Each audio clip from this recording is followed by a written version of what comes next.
Spanning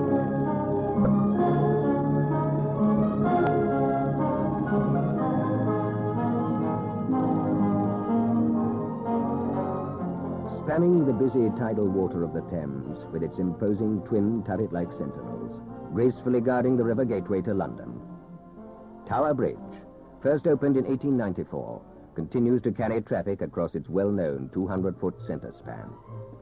Today, however, the stop barrier is less frequently used for halting road traffic, so all the excitement of the bridge being raised to permit large vessels to pass may soon be a rare but memorable event in this famous city's history.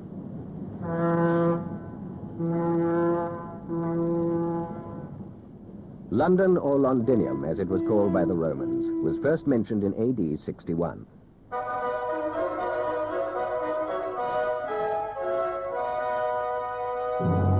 The Tower of London, built by William the Conqueror as a fortress, has through the ages been extended by the reigning monarchs in the style of their period. Beefeaters, the yeoman warders in their Tudor uniform, explain to visitors some of the tower's history, recounting its grim and most sinister past of trials and bloody executions.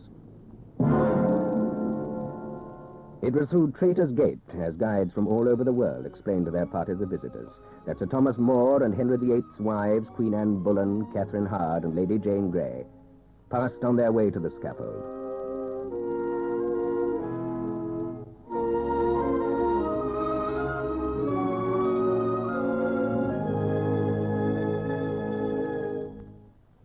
St. Paul's Cathedral, the masterpiece of England's greatest architect, Sir Christopher Wren, replaced a church destroyed in the Great Fire of 1666.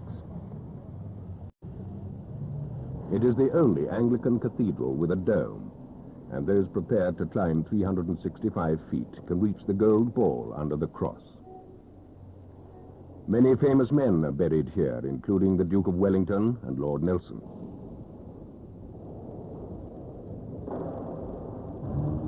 Trafalgar Square, and in the center, Nelson's column supporting the statue of Britain's greatest admiral, Lord Nelson, commemorate the sea victory in which he gave his life. Below, the four famous lions face the National Gallery with its priceless collections of paintings and the Church of St. Martin in the Fields, built in 1726. A great attraction, particularly for younger visitors, are the thousands of pigeons always ready to be fed and photographed. For generations, people have also gathered here for meetings and masked demonstrations. Passing through Admiralty Arch, we leave the tumult of Trafalgar Square and instantly discover the country-like peace of St. James's Park with its lake and fountains.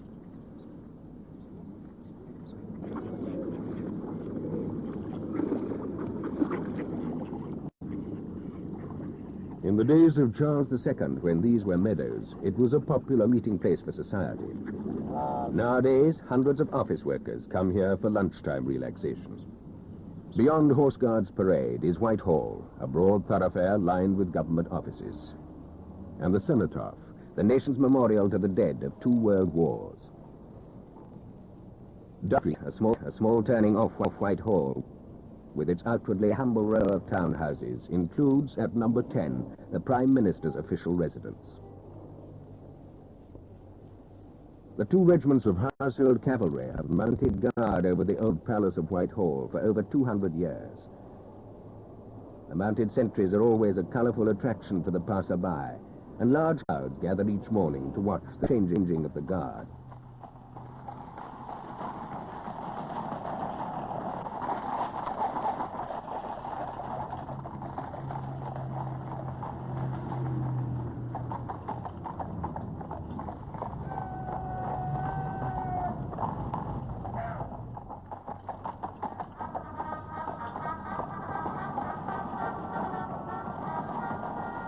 At the end of the parade, the old guard rides out through the archway into Horse Guards Parade, where once a year the magnificent pageant of Trooping the Colour is held. This ceremony takes place on the Queen's official birthday, when the guards are inspected by Her Majesty.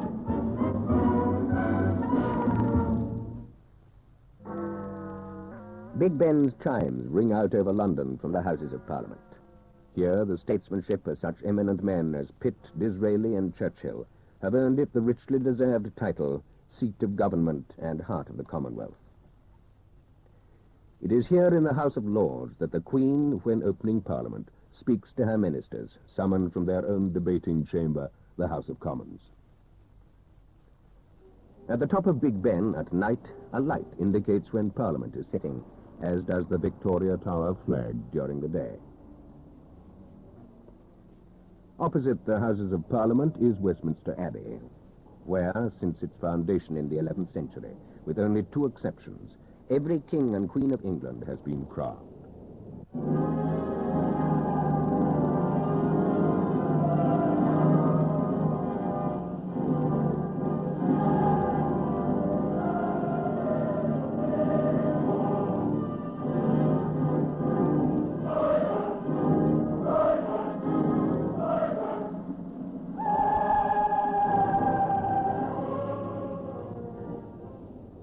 Buckingham Palace, the official residence of the Queen, was built in 1703 for the Duke of Buckingham and first came into regular use as a royal palace early in Queen Victoria's reign. They have been changing guard at Buckingham Palace since 1762 and know just how to mount a military pageant to the thrill and delight of every tourist.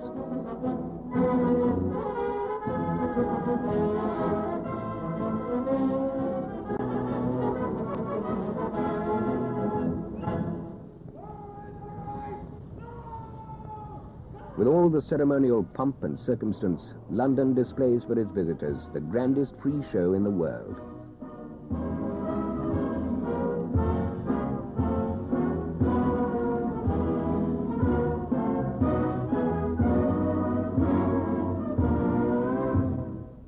In contrast to the old traditions and landmarks is the Post Office Tower.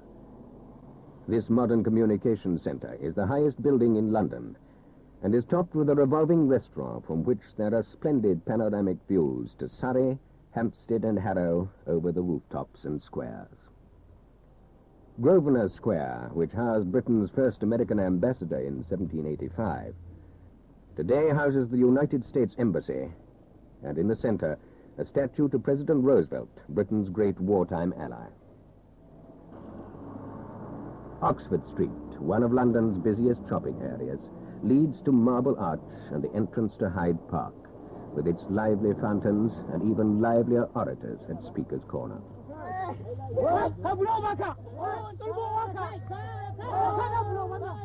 The Albert Hall, one of the world's largest concert halls, and the Albert Memorial, erected in memory of the Prince Consort, are a striking reminder of Queen Victoria's empire.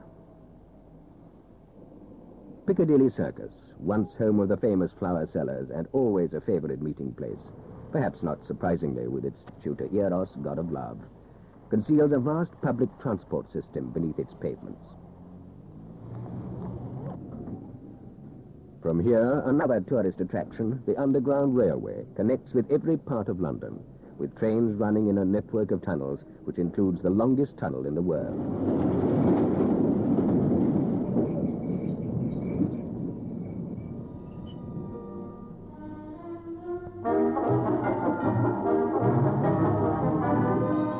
As night falls and the lights come on, workers returning home mingle with the bustling, excited crowds arriving for the restaurants, theatres and cinemas, which are so much a part of a visit to London.